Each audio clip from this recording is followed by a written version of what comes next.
Right, so no preambles this time. Let's crack on there because it's ridiculous now. Ikimasho. No, it's the wrong podcast. Ikimasho. Wrong podcast, yeah. I want to save that catchphrase for your own. We don't want cross-contamination, so to speak. Right, okay. Okay, right, we're good to go? Yep, let's do it.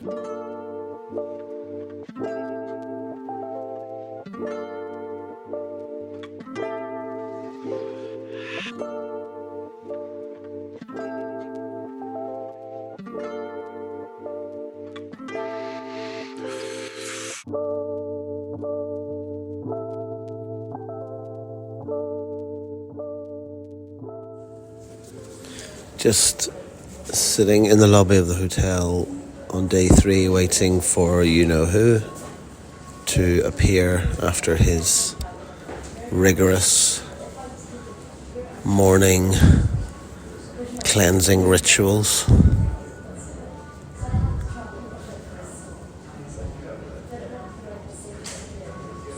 We're heading straight to Nara this morning for a place called Jazz Pub Gentry.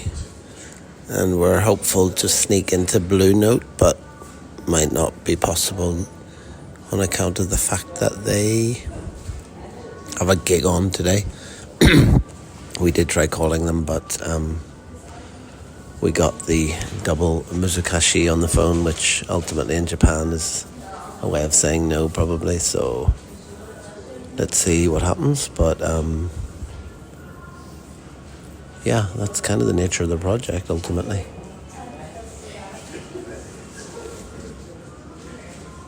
You never quite know what is going to happen, and you never quite know what you're going to find, which drives you on, but also can be a bit frustrating at times, especially when you've travelled longer distances at your own expense.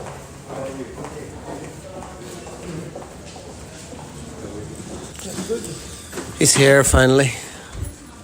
Just been explaining about your morning cleansing ritual. Any thoughts? I'd like to say I'm 7 minutes early to the plan because living in Japan, I stick to plans very efficiently, never late, never early, and washed, powdered up, ready to go. Powdered up there. There's a thought for you. Okay, welcome everyone to Tokyo Jazz Joints podcast. This is episode 60, and the great debate from the previous episode has indeed been resolved, and I can now confirm I made an executive decision based on the need for editing, or rather the lack of editing, that this is indeed the fourth part of a 3-day trip to Kansai as promised. So you got 4 parts, and if you're listening to this one, you've made it to the 4th and final installment. 3 days in Kansai. We've got some good stories to tell. But before that, James, how the devil are you? I am rocking and rolling as usual on a Saturday night, just about to crack into my second can of Orion beer. Still searching for that sponsorship, by the way, so if anyone from the great Asahi Brewery is listening, just get in touch with us. But feeling good, Philip. Feeling very, very good. And a lot of stories to tell today, not just about our Osaka trip. I believe, we don't want to bury the lead here, you have been a very, very busy bee over in Europe doing what seems to be endless amounts of PR for our wonderful book. So I want to ask you a couple of questions about that. Where have you been most recently, and where are you going very shortly?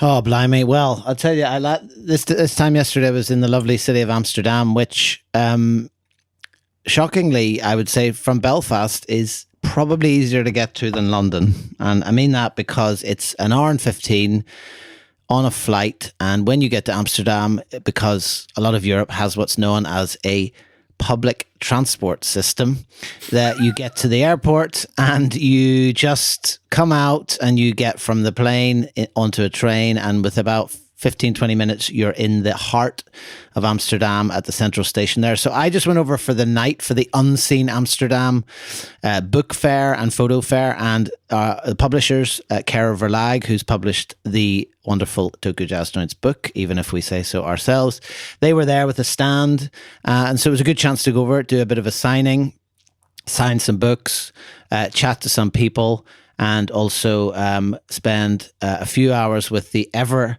patient, long-suffering Sandra, who is in charge of foreign distribution. She's not on social media, James. She has what you probably remember when you were first in Japan, that phone that doesn't even flip. It's that far back. So she will never ever hear this, but nevertheless, it's important to say thank you to her because she has been an absolute stalwart. The books are flying out of distribution centres in Germany.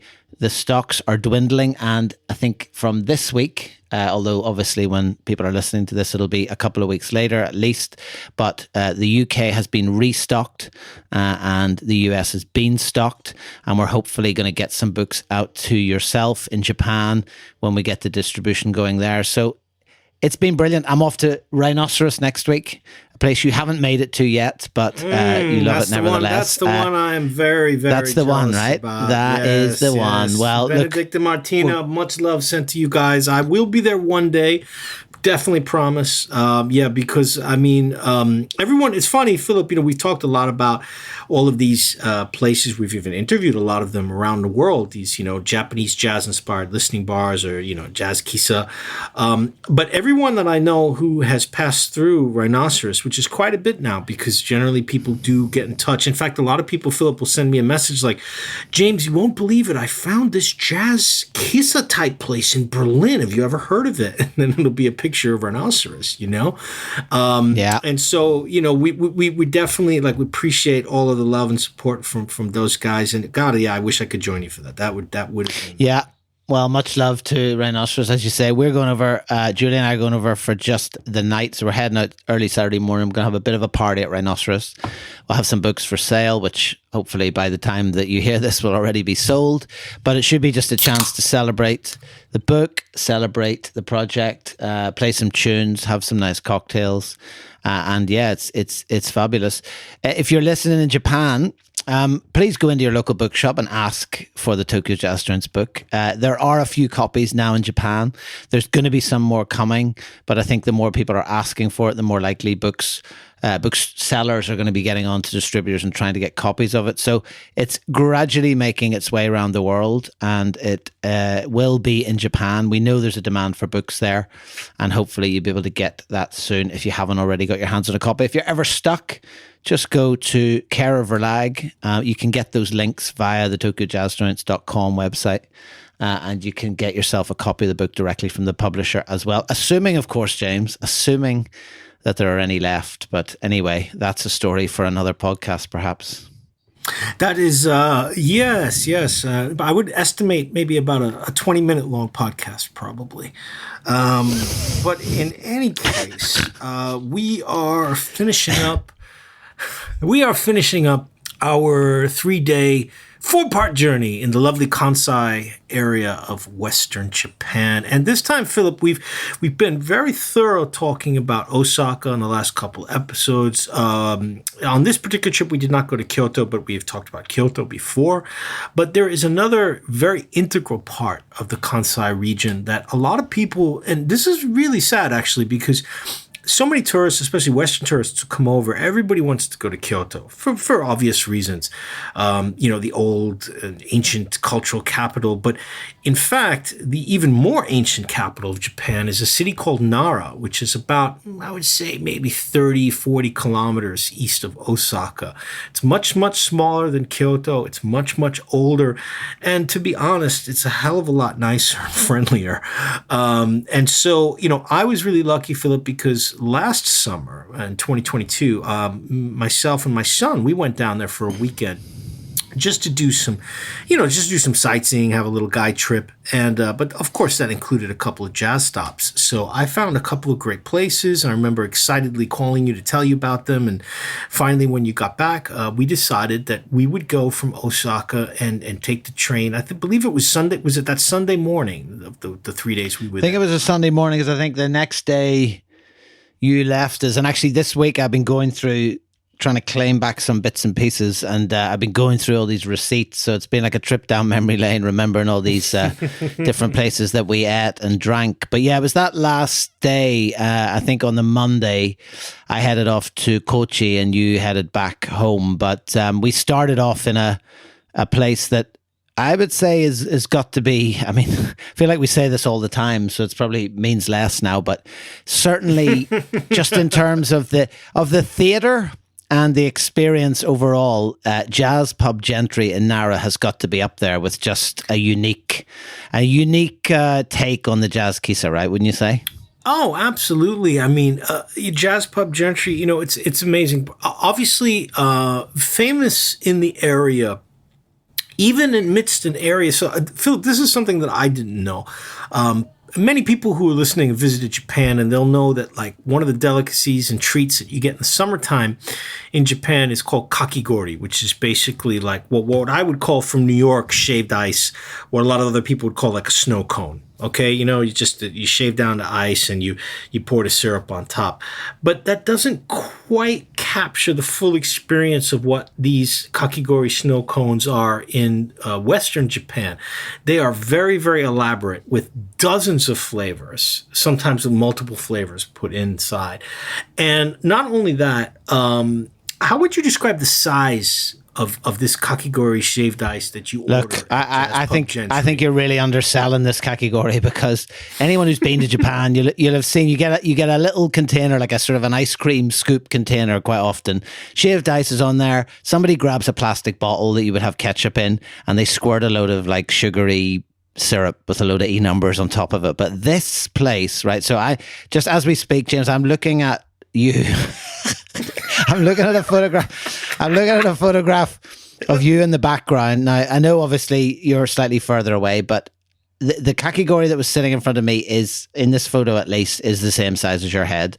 But the photograph of you now, if I'm not mistaken, you went for a choco mint, but it's basically the size of a small football, and by football I mean soccer ball. It's absolutely enormous. And what is incredible about it is that it's not just a load of flavors on top. So we watched actually the making a few of them, and they shave a load of ice, and then they kind of put in layers, and then they put more ice. And what's amazing is the guy kind of compacts it all. So he's like almost like kneading the ice together and making it like, so it's quite a firm thing. And then it gets covered with more flavors. So you have all these different sort of levels of flavor. And it's not just like a strawberry sauce or whatever, because mine had like roasted caramelized apples or something like that in it. So it's just astonishing.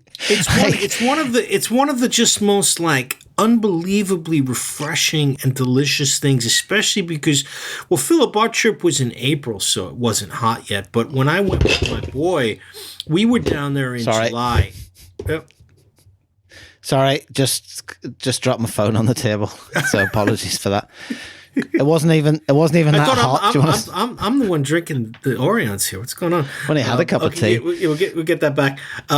So Philip, when you and I went, it was in April. Okay, so it wasn't really hot yet. But when I had gone last year with my boy, we were down there in July, and you can imagine what July in the Kansai region is like. I mean, it's just stupidly hot and humid, right? So of course, one of our stops was Gentry, and my boy, being a teenager, has an endless appetite. So he got one of these gigantic kakigoris, and I always make a deal with him. I'm like, look, you come to the jazz spot with me and I'll buy you one item of food, whatever you want. So we went in there. He loved it. The young guy that runs Gentry with his elderly mother, were really happy to chat with us because we spoke Japanese. They were telling us, oh yeah, we get a lot of, because so many foreign tourists now in Japan, and especially going to places like Nara, and they would come in, they would see the sign for this kakigori and come in, not even knowing that it was a jazz place. Okay. But he was saying like, oh, I'm always kind of like trying my best with English, but it's really hard. So it's really great to talk to you two guys in Japanese. So they were really friendly and nice. So we each, we have our kakigori. I talked to them a little bit about the jazz. Right when you come in, and Gentry is a small place. It seats 15 people. There's a piano on the back wall. So they do have live music as well on the weekends. So, but it's very, very small if you're thinking about max capacity. But right on the left side, when you walk in, not only is there a floor to ceiling cabinet of, mean, I would estimate a couple thousand records, but also a really beautiful little tanuki statue. It's not little, tanuki- James. The thing is the size of a small child. It's not little. It's massive. It goes to the height of the second row of record shelves. It's No, is it that enormous. big? Are you little sure? statue. Yes, Oh I'm looking my at a picture of it now. It's absolutely enormous.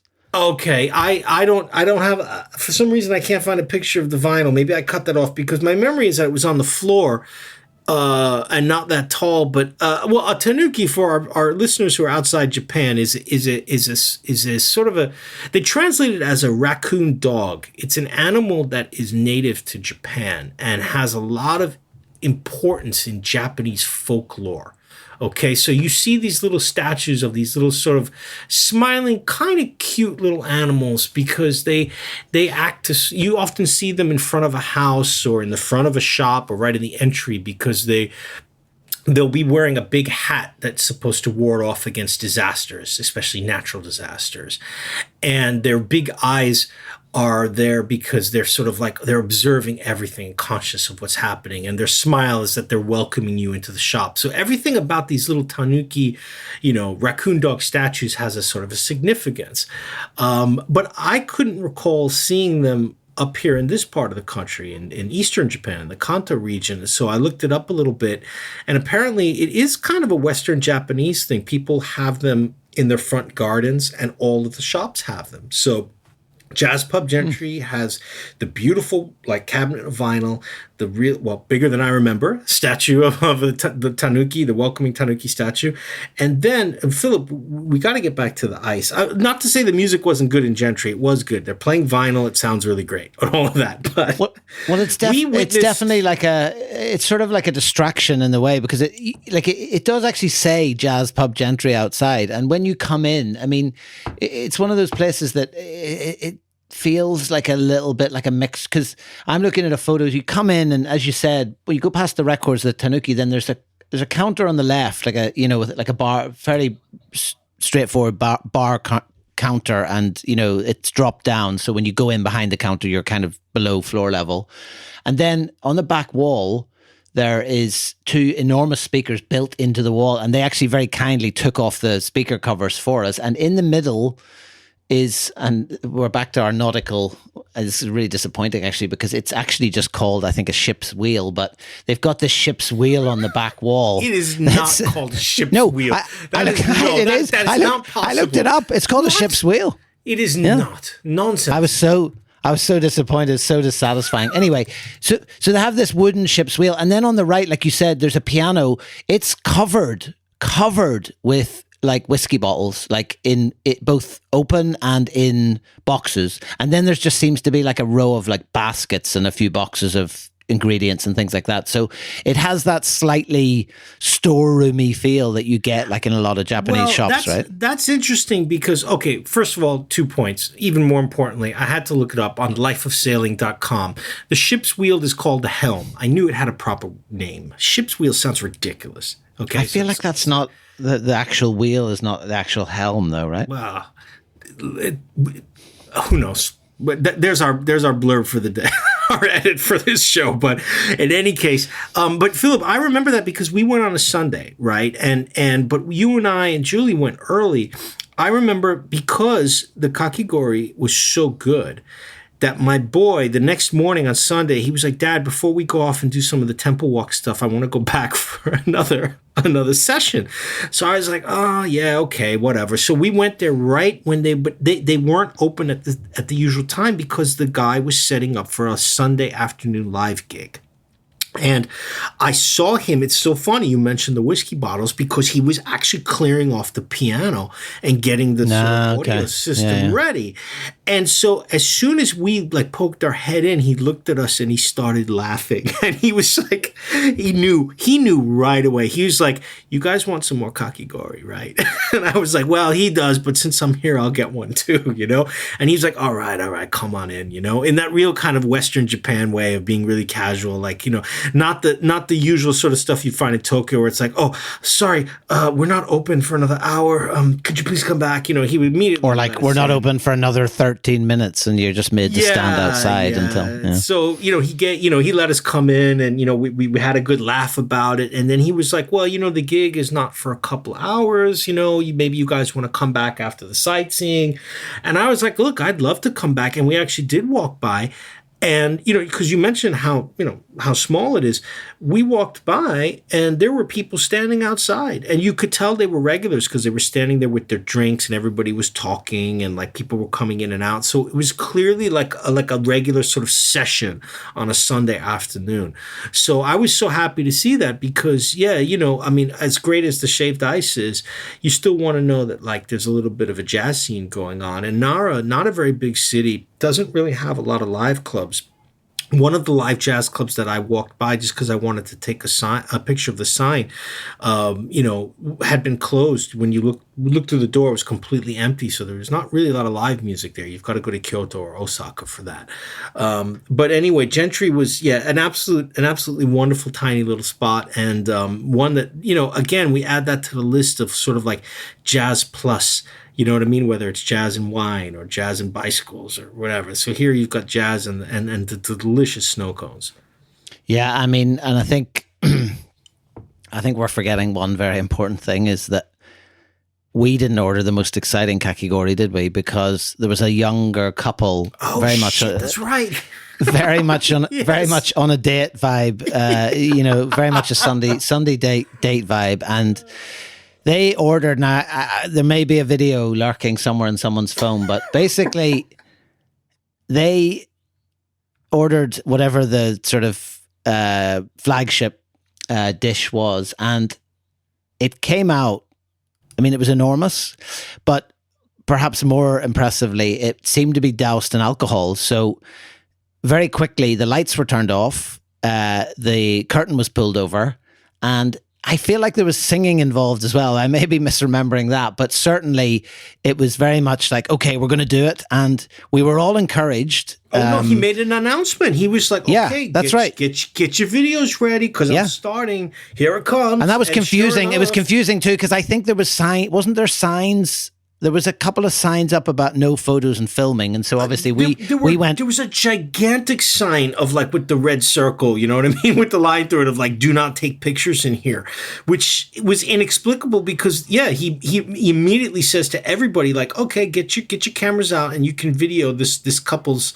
whatever you call it, flaming mountain of shaved ice. Yeah, and they really set fire to it, right? I mean, it's really impressive, So anyway, that's Yeah. your Instagram moment. So not only can you get jazz and Gentry, you can get your Instagram content with a literally flaming bowl of ice. So highly recommended. A wonderful spot. And also, like, if you are spending time in Nara, where Gentry is, which is right at the end of a long Shotengai covered shopping street, and it's right at the entry of the neighborhood called Naramachi, which is coincidentally enough the site of the next joint that we're going to talk about. Naramachi is a big, but it's very walkable area of where the old sort of houses are in Nara, and many of them have been restored. Philip, we went into a couple of them, didn't we, to go sort of check in? You walk in and you can see the way these houses were 400 years ago with the Japanese garden and the That's right. Yeah. that.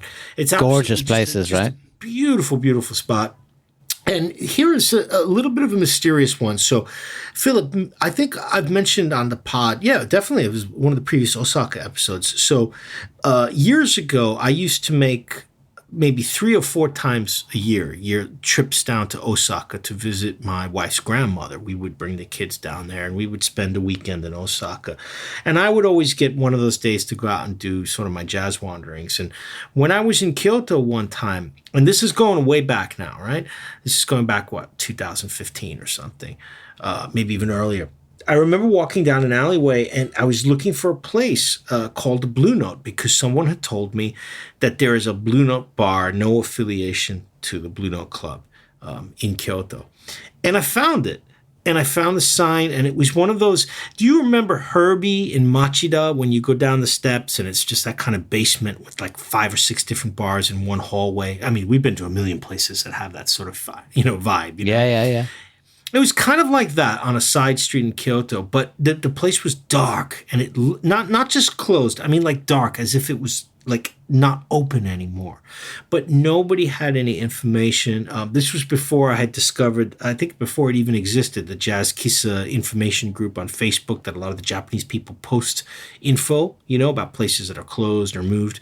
So I was like, oh, well, man, that's too bad. It must have closed down, whatever. I just took a note and I forgot about it. What I didn't know was that a year later, it had reopened. It had moved from Kyoto all the way to Nara, to the Naramachi neighborhood. So it had been in Kyoto since 1961, a tiny, tiny place, 10 to 12 seats with a couple of spaces for people to stand, but a tiny stage as well, so they would have live gigs. And I don't mean local live gigs. They had people like Jimmy Smith and Mal Waldron and Elvin Jones play there. So it was a really, really famous tiny kissa in Kyoto. But they moved to Nara because it couldn't sustain itself anymore in its location in Kyoto. And the new one in Nara amazingly kept they've got this beautiful sort of U-shaped counter, which is the main bar. And on it, it's got a design that it looks like a piano with the white keys and the black keys. You can easily see a picture of it on the website. And they echo that on the door as well, don't they? So the actual door has that same design. That U-shaped the door, arch, exactly, like an arch with the piano keys. Yeah. They brought all that over, and they even brought over the sign. And this is again, Philip. I always tend to speak in hyperbole, but this baffled me for many, many years. The logo of the Blue Note in Kyoto and then the Blue Note Naramachi is I described it this way to a friend of mine who's a real classic rock fan, and he was like, that is absolutely accurate. People who are fans of the group Roxy Music might remember their first couple albums when Brian Eno, the famous producer, was in the group, and Brian Eno had how would you describe his fashion at that point? He dressed up a little bit like an alien. That was his style. He had this weird kind of half bald hairstyle and a fierce look on his face and this like kind of alien type outfit. Anyway, it was very distinct. The logo of Blue Note is almost identical to what Brian Eno looked like in the band Roxy Music. And I was just perplexed by this. I could never understand why. It was on their matchbooks. It was anytime you looked around, you'd see people with photos of the postcards and this and that. It's totally curious. So I first came across came across that actually in Groovy in Sapporo. So that had always stuck, and I hadn't quite made the connection that it was this one in Nara, because I remember photographing the matchbook of Blue Note, and it's so distinctive, that design, right? So it was one of those putting two and two together moments when I got there. I was like, oh, okay, so this is it, right? So I hadn't actually twigged that was the same one, but I remember very clearly having that photograph, which is I think somewhere on the Instagram actually, of the owner in Groovy in Sapporo who had all the matchbooks. He kept them all in like a book, and we photographed. That's right, because the master at Groovy, he was like us. He had traveled the whole country. Yeah. Jazz kissa through the years. Yeah. So, and it was really curious, right? Because, Philip, we've seen a lot of matchbooks and business card Macy's from the jazz joints, right? Like, they're kind of consistent in their design. So this weird, very rather scary looking face didn't make any sense at all. Well, it's not jazz. It just doesn't have a jazz feel to it at all, right? And even the topography just doesn't look like it's got more of like a horror-y glam kind of vibe. Yes, a horror movie or like a punk live club or something. Yeah. So when my son and I went in, and again, it was one of those things where they weren't quite open, but the lady saw us, and then she like kind of was like nervous, that thing, like, oh, with the foreigners, they're lost. How do I speak English? So I just elbowed my boy, and he busted out in native Japanese, like, oh, is it okay if we come in just for coffee? And she was just completely over the moon. She's like, oh, yes, please come in, So we came in, same type of deal. She was sort of preparing for the live gig that would be happening 3 hours or 4 hours later, but she was happy to serve us coffee and juice. And so I started talking to her. So she told me the story about how the place moved, et cetera, and how, like, this bigger space was just more basically economically feasible because you could get more customers. It just wasn't the kind of thing where you could hold a live gig anymore and pay the band at the old Kyoto bar. You know what I mean? Where you could get maybe 15 people in there. And now the new Blue Note Naramachi there is quite large. You could probably get 50, 60 people. So we're having the great conversation. And finally, before I go, I say, hey, listen, can you tell me about this logo that looks like Brian Eno? And she doesn't know who Brian Eno is, right? So I'm like, a Western musician, doesn't matter. And she's like, oh, yeah, that's easy. The old Mama-san was an art student at the Kyoto Art University. And her specialty was, sort of like black and white sketches, portraits. And this was one that she did for an assignment that was, particularly like praised. So she decided to use it on the matchbooks. It has nothing to do with jazz. It's just one of her personal drawings. And I was so happy to hear the resolution of the story, but I was also a little disappointed. I was like, wait, so it's basically just some random sketch that she did in college? She peaked in her sketching career. She was like, this is the pinnacle. I'm gonna open a jazz place now and use this as the logo. Completely. It's got nothing to do with jazz, nothing to do with Kyoto, like, at all. It's just like a random, like, scary looking Western face that one day she drew in black and white. But it was really good to visit there, and it was really good to sort of solve that mystery. And I was sorry that you and I couldn't get in. It was just the timing. We were only in Nara for a couple hours, and it was Sunday. I was going to say, yeah, because just to clarify, like, you're talking about the time you went, and actually on this trip that we're talking about on this episode and the previous three, unfortunately we couldn't get in there. We did actually try a couple of times. I think I have a sound clip somewhere just documenting that process, but we did try a couple of times to get in terms of just calling, say, look, we're just going to pop in. I think you tried to kind of use your son once again as leverage to try and see if, like, oh, do you remember us? We were here recently, and, like, could we just pop back in? And I think it was basically a hard no in the end because of the gig. So we loitered outside, hopefully for a few minutes, and I have a couple of photos, obviously, of the door and the entrance and the exterior. But I think that'll have to be one that's saved up for the next trip. Like, so unfortunately, for sure. But I mean, we didn't make it in there. Back to any excuse to get back to Nara, which is just one of my favorite places in Japan. It's got the history, it's got the beautiful architecture, the nature. The people are infinitely more friendly than the people in Kyoto. Many apologies if you are from Kyoto and listening. Keeping up my tradition of insulting. Yeah, try not to lose all the listeners if you can, because I mean, we've lost large swathes of Europe. There's probably. I believe you said we lost Finland, right? Yes, Finland's definitely gone. I mean, we are dead to them. But look, it was one of those days. Actually, it was great. Yeah, it was quite a nice day though, because we nipped off, did a bit of sightseeing, and probably without a doubt, like the most chilled of the 3 days.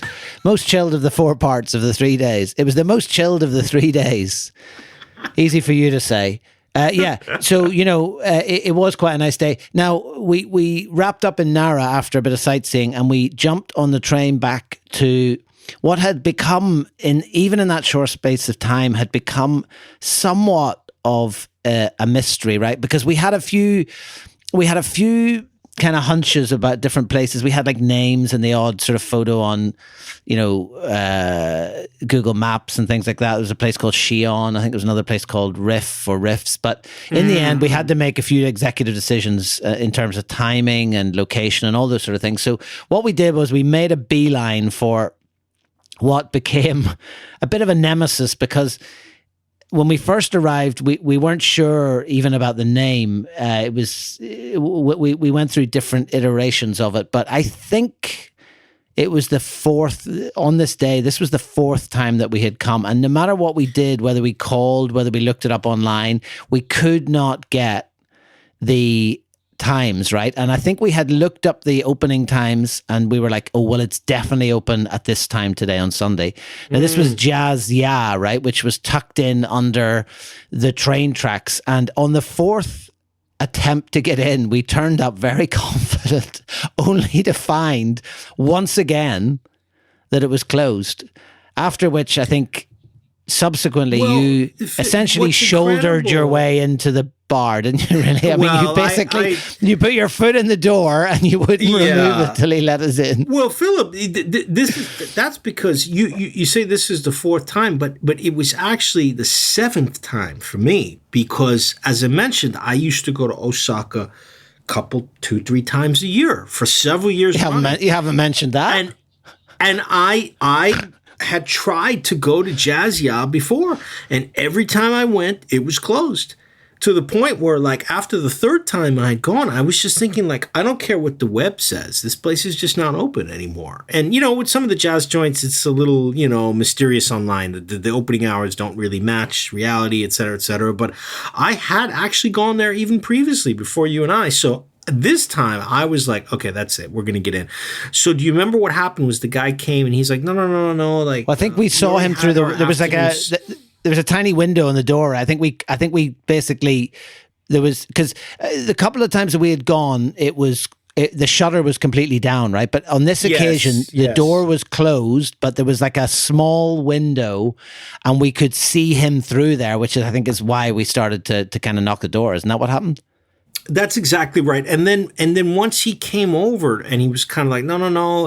And I kind of said, wait, I thought you were open. It says open. He's like, no, we only have an afternoon session on Sunday.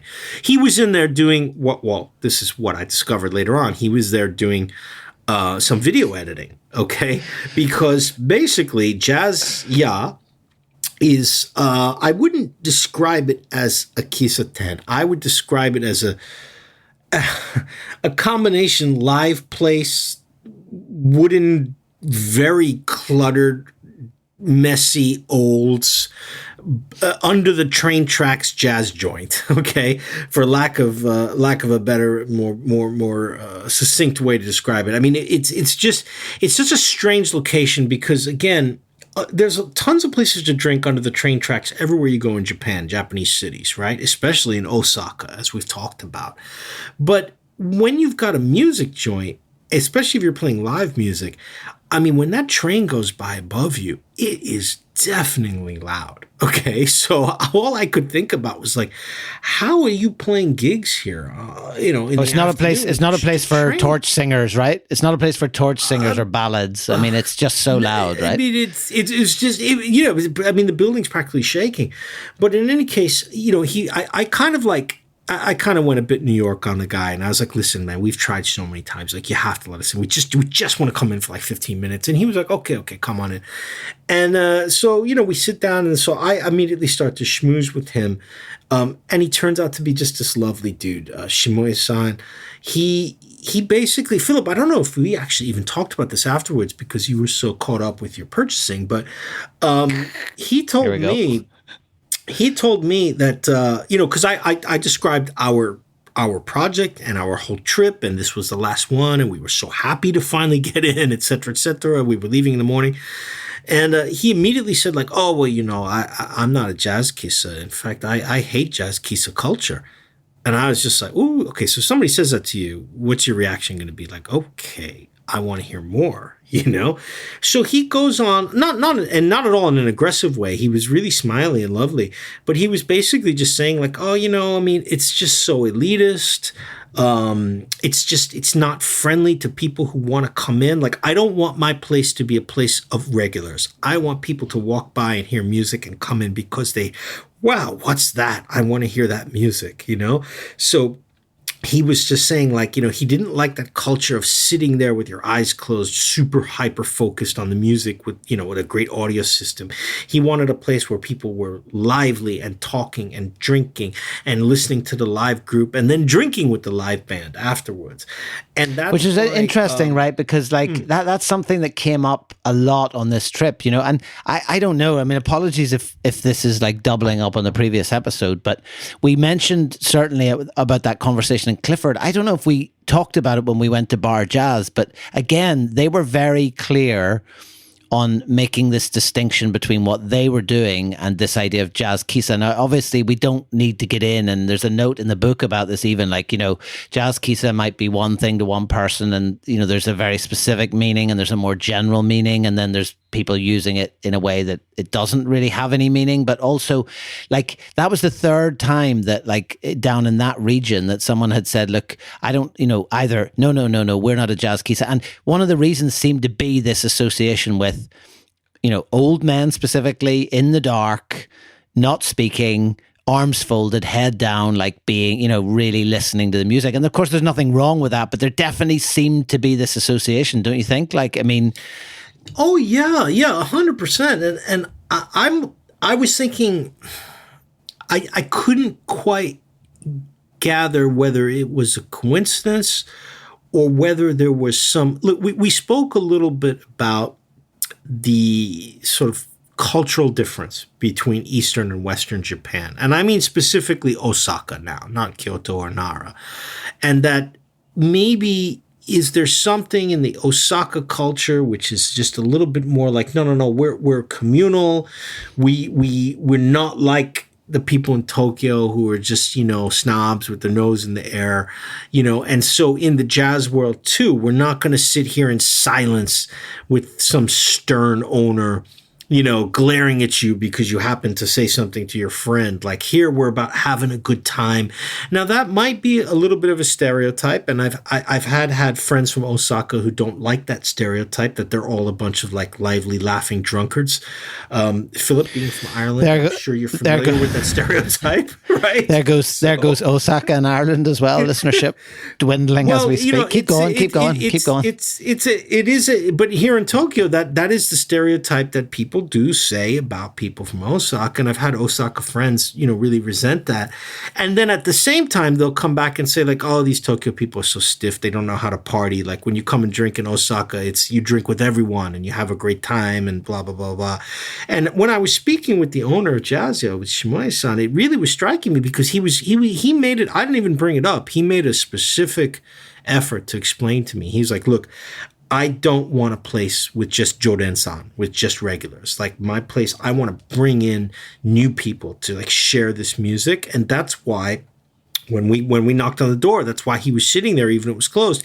He was uploading the day's gig to his YouTube page. First he was editing it and putting in English subtitles about what the band was talking about, which was incredible. Unbelievable, right? It's like painstaking. I mean, it's incredible that this man was doing slow. This. Yeah, really, really slow process to do that because he didn't speak English very well at all. And he's got this like really extensive YouTube page with all of the live gigs that are there. And I'd never seen that before. I was kind of in awe of this dude, to be honest. I was like, you're like just amazing.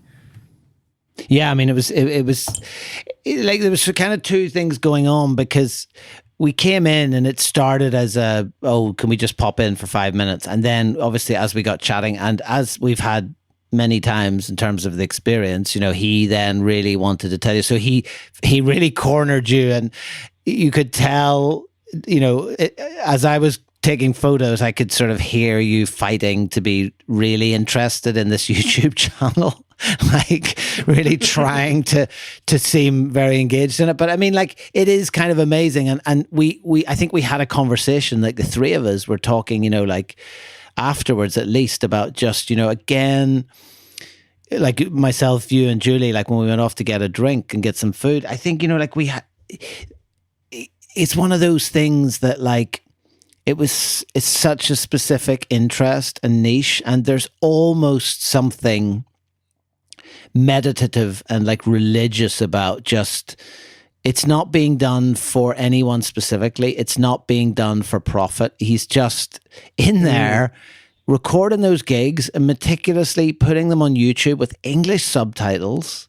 Why? And then, uploading these and like tracking that engagement on YouTube and just, doing that day in, day out in this little place tucked under the tracks, like it's just it's amazing. Beautiful, and especially the dichotomy of him going online to do this on YouTube, but yet the place being so higgledy-piggledy, just like completely cluttered and random. You know what I mean? With seats and like getting a beer. He was like, oh, I think I have a couple cans left under the shelf. And it was like, under the shelf? Like you eat in the fridge? Like it was just like, you know, he's like that's such a casual place, but like, again, his dedication. And Philip, we've seen this over and over and over again, that these guys and women are just so dedicated and in love with the music. It's never about the money. Like well, obviously, it's clearly never about the money, because if it was, you would just take the space, renovate it, and make a wine bar. And none of them do that. You know what I mean? So their passion and their love for it always astounds me all the time. Oh, but speaking of about the money, again, Philip, I've buried the lead. You're very impressive, especially for, you know, the salary of an independent academic. Was it $1,000 that you purchased that photo for, or was it a little more than that? Was it 1,500? I forget. Well, look, first of all, I would say in no shape or form is that the lead, so that definitely wasn't buried. just to be clear, so look, it was just one of those beautiful little moments, because one of the things that stood out. So when you go into this place, as you said, it's just complete clutter, and then there's a tiny little upstairs space. But the main event, I suppose, is when you at one end of the facing the front door, at the other end of the bar, it has this alcove which is all covered in like fake brick wallpaper, and then there's a few paintings of jazz musicians, and then a grand piano. There was a double bass in the corner wrapped up, and so obviously, and microphones, and that's obviously the live space that, you know, where the gigs take place. But when I came back down the stairs, I noticed on the wall there was a really nice, like sort of A4, slightly bigger than A4 size portrait, like painting of John Coltrane, of his face, just the face. And I was like, but I noticed also there was like a little, like a card on it with a price. So I thought, oh, well, that's interesting, you know. It certainly wasn't $1,000, as you rightfully know. But anyway, I can't actually remember how much it was, but it wasn't. It was like, you know, like $100, $120. No, it was incredibly affordable. Actually, yes. It was bizarre, because it was one of those weird conversations, a bit like the Clifford one. Because I was trying to remember it this morning. I think basically it went something like this. I came down and you'd been chatting to him, and then we were just all standing around, and I said, "Oh, I see you have these paintings up. Are you selling them?" And he replied, "No."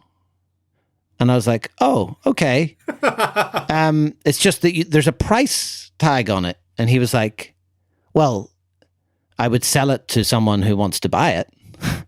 And I was like, which is just the most inexplicable answer you could possibly give, right? So I was like, sell it if somebody wants to buy it.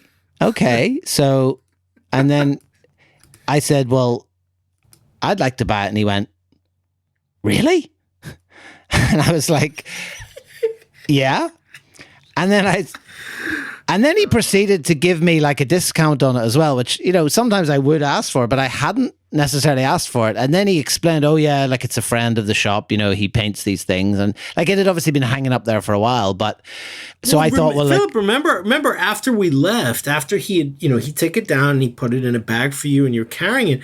And when we left and we were walking along the train tracks, and I think we started joking about this, like, this dude's going to get on the phone right now to call his friend and be like, "Yo, you won't believe what just happened." that shit that's been up on the steps, I think it was in the stairwell, right, hanging on the wall, like to go upstairs.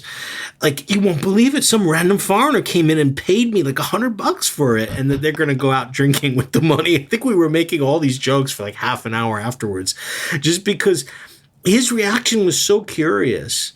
That was so strange. He definitely wasn't in sales in a previous life, because it was just like, the thing is the thing that was just so strange to me was just like, if it was not for sale ever, like I was saying, no, this is just decoration, I would never sell it. That's fine. But the fact that there was kind of this weird price thing. There was a very visible price tag on it. Yeah. It was such a strange reaction. It was, his friend wanted to sell it years ago, but nobody ever had any interest. It's just the whole thing was just so bizarre. But it was actually the perfect end to the weekend, because it was our last jazz spot, and it was the one that we had tried multiple times to get into. So not only did we finally get in and have the great chat with him, but you were able to get that as a beautiful omiyage, as a souvenir. Although I did think I was being very clever, right? Because I remember thinking, I'll take it down and I'll leave the frame, because I didn't want the frame to have to carry the frame. I thought I can roll up this painting and put it in my luggage, and then of course realized it was one of those ones that you get in, like, I remember it from working in Japanese schools, where it's actually it's like a hard canvas. Like the canvas is wrapped around a really stiff bit of card. So luckily, as a throwback to a couple of previous episodes, I just happened to have some records on me. So it slotted nicely into the record bag. And I haven't framed it yet, but I just looking at the photos this morning, because I photographed it before it came down off the wall, and we'll put it on the Instagram when the episode goes live. But I must get that in a frame. It's just one of those really nice mementos, and I think it's also one of those things that probably, like, again, once Jazz closes for whatever reason, those sort of things will just get scrapped or pulped or thrown away or whatever. So it's kind of just a lovely thing to have, as a souvenir, as like a memory. By the way, of it. I guess I should have said this at the beginning of the conversation, but there was quite a bit of confusion between you and I, because Jazz is written in the katakana script, which you use, which is an alphabet, as we've talked about, I think, on the show many times for foreign words. But then it's the Chinese character for home. So, but the Chinese character for home can be read in two different ways. It can be read as ya or ie. Or uchi, right? Oh, yeah, that's right. That's right, uchi. So we just didn't know. On the telephone, like when I was calling, but then nobody ever answered. It didn't matter. But like we just had no idea what the shop was actually even called, because it's also one of the rare shops that the sign outside is not very visible. And then when you do see it, it's very small, and it is written in Japanese. So like a lot of the shop names in Japan, as people who've bought the book have seen, are usually written in Latin letters. Maybe sometimes they have a Japanese underneath it. But very often it's written in Latin letters, what they call romaji in Japanese, because it sticks out more and it gives that sort of feel. It's like, this is a jazz place.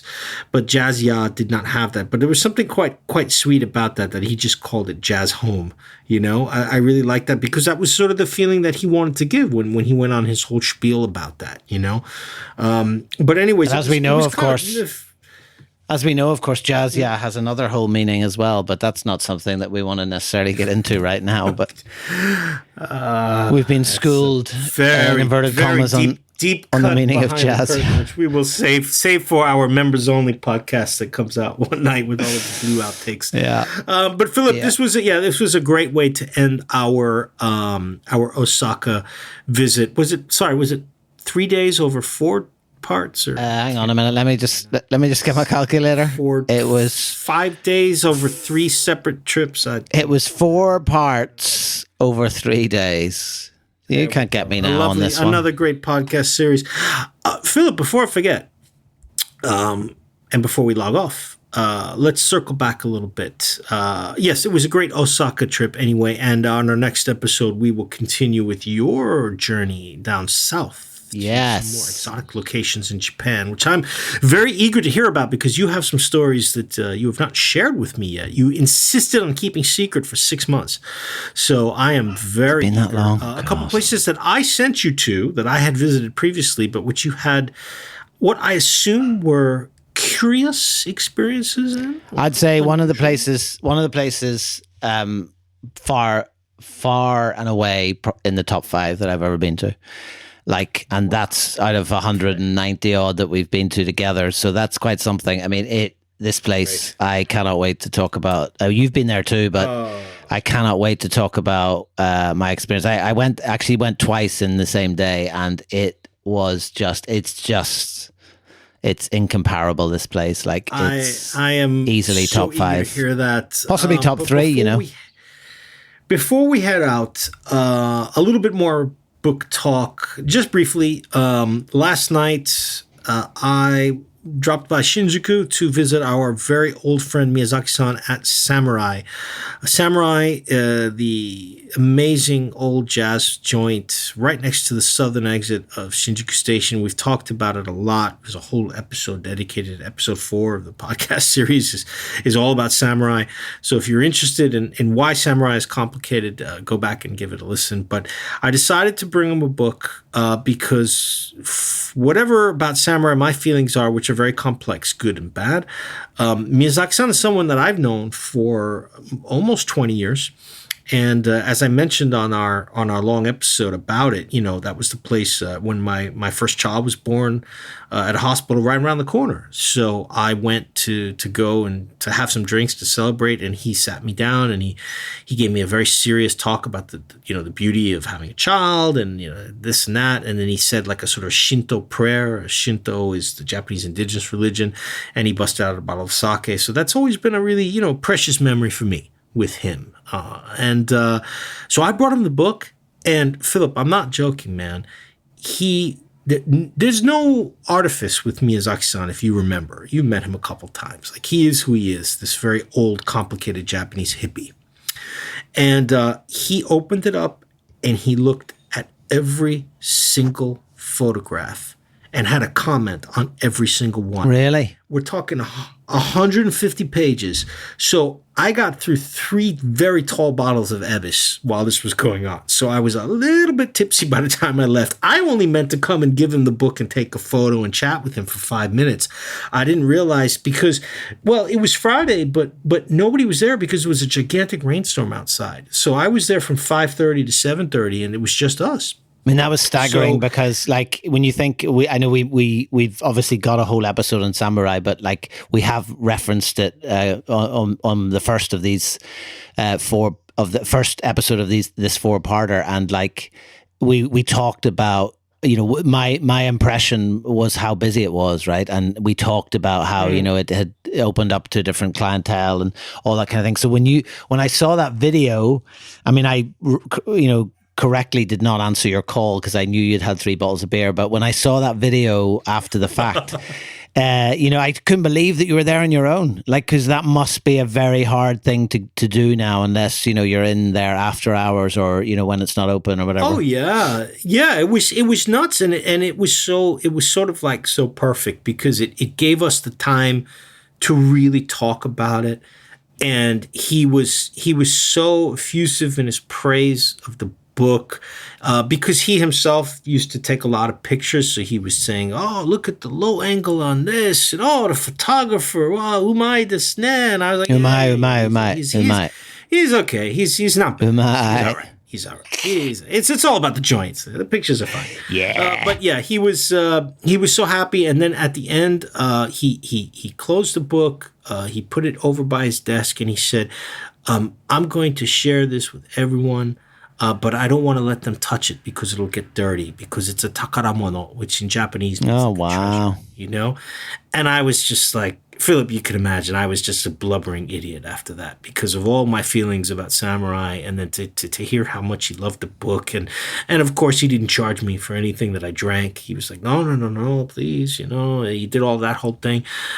So yeah, it was great. It was really lovely to share that. And it's interesting because when we were talking about it, he was like, "Oh yeah, I don't get to many gigs, because I'm always here." But he knew so many of the kissaten in there, the Tokyo ones, the ones outside Tokyo. He didn't really know, but he was like, "Oh yeah, Pepe is closed." He's like, "Oh yeah, Eiga-kan, is that guy still there? He's the film director, right?" He's like, "Oh yeah, Stick, the one behind Alta. That's really sad that they closed. I used to go there." So he was giving this sort of commentary as he's reading through the book, and then recognizing ones that had closed or some that he had heard of. He was like, "Oh, oh, Octet, that's in Yamagata. Yes, yes, yes, I've heard of that. It's a famous kissa, isn't it? I've never been there. And so it was just, it was a really great couple hours. And just more, sort of confirmation that what we're doing is, again, not to pat ourselves on the back, but what we're doing is really good and valuable because the owners themselves are really appreciating the project. Yeah, I mean it's amazing to hear that because, and thank you for doing that. It's a shame I can't, although it's sort of probably slightly cringier for me. The thought of someone just looking through each photo is like excruciating, that very idea of like standing watching. But I mean it's amazing because not only that, like Samurai, obviously I think there are 3 photos in there of Samurai, and there's the door, there's the general clutter and the records, and then there's also the huge massive mannequin echo behind the curtain. And I mean yeah, I mean it's just really gratifying, to think back. I mean, I'm getting quite emotional. I haven't even had 3 tall ebisu, but like to think back to those early days when we were in Samurai, and I remember taking those photos, and it was such an uncertain time in terms of like, is this going to go anywhere? And like we were really just getting started, and like to think, all those years later, like that he's there, and just to see someone like him, who as you say, like is a complicated guy, and you don't know quite what you're going to get, and to take the time and care to like go through the book like that, it's just a wonderful thing to hear. And like I'll do a little post and share some of those images. It was really special, because he knew that as well, like how many years that I've been visiting Jazz Kissa, and then the fact that we had some places in there that he was even like, where is this in Japan exactly? And I was like, I think it was Futo in Kito Kyushu. He's like, what Futo? Like, wow, that's a great sign, but where is this? And I was like, oh, it's we have it Kito Kyushu, it's kind of in between. It was along the road, and blah, blah, blah, blah. So he was kind of like, you guys are almost like, he didn't say crazy, but he's like, you guys are pretty maniacal about getting to these places. I was like, yeah, that's what we do. Is what the whole essence of the project is, to visit these, not just the famous ones. Of course, we want to include the famous ones. Basie's going to be in there. Eagle's going to be in there, but we also want to like find these other places because this is part of this world. And getting that praise from him really was something. So it was a great night. It was a great experience. And we'll definitely, I told him that when you're back, we'll come by and we'll sign it together for him, and have a toast. So amazing. Yeah. Just some good times. Thank you for doing that. And I think that's a beautiful high note to end on. I look forward to when we're back there, hopefully getting it to ourselves. And it would be nice to sit there just for a couple of hours and listen to some tunes and play some records. Maybe we can organize a little lock-in or something with Miyazaki-san and spend a couple of hours after they're closed. But look, we're going to wrap things up there today. That's our journey. Less epic than Kyushu in terms of the time and the distance, but certainly just as eventful. So we'll be back in a couple of weeks where, as James said, I'll carry on my journey and we can share a couple of the places that we've been to separately and a couple that I was able to go to that James hasn't quite made it to yet. But either way, there'll be plenty of stories to share. We never normally say this, but I've been listening to other podcasts recently, and they're very big on it. But like, if you do like the podcast, and we know that a lot of people are listening, there's probably a couple of thousand listens for each episode, which is just beyond our wildest dreams. But if you're listening to it on Spotify or Apple or Google Podcasts, wherever it is, do give us a review or hit that star button if you like what you hear and get us up those charts. I do every so often get these random emails. Never normally say that. You've said that like dozens of times. Oh, I never really say that because I'm not really that bothered, but it's just interesting because I was listening to a podcast the other day and someone was saying, said that, but sure. we're getting like 1,000 listens per episode, and I thought, well, that's like half of what we get. And so it would be nice, if you want, just give us a review, rate us. Maybe James will finally get this dream Orion sponsorship if we can get up onto those charts, not just charting 33rd place in Armenia, but right across. I'm handling Orion. You got to handle Bushmills and Guinness. So come on, get on it. You're there, man. Good point. Let's get it going. Look, right. Philip, like I said, I'm so appreciative of all our listeners. And as I always tell my kids, never underestimate the power of 2 middle-aged men talking about jazz cafes. Because if you can get if you can get 3,000 listeners for that, you can get listeners for anything. You know, don't let anybody tell you you can't succeed with your projects, because we thought that literally you and I would be the only people listening to this for a little fun when we did episode 1. And now we've got listeners around the world. So, I mean, anything is possible, man. Very concerning parenting advice that to end on. Never underestimate the power of 2 middle-aged men talking about jazz cafes. What a concerning, what a problematic statement to finish with. Please don't start a parenting podcast. There's plenty of those anyway. Listen, clear off. I'll see you in 2 weeks' time. You bet, buddy. Take it easy. See ya.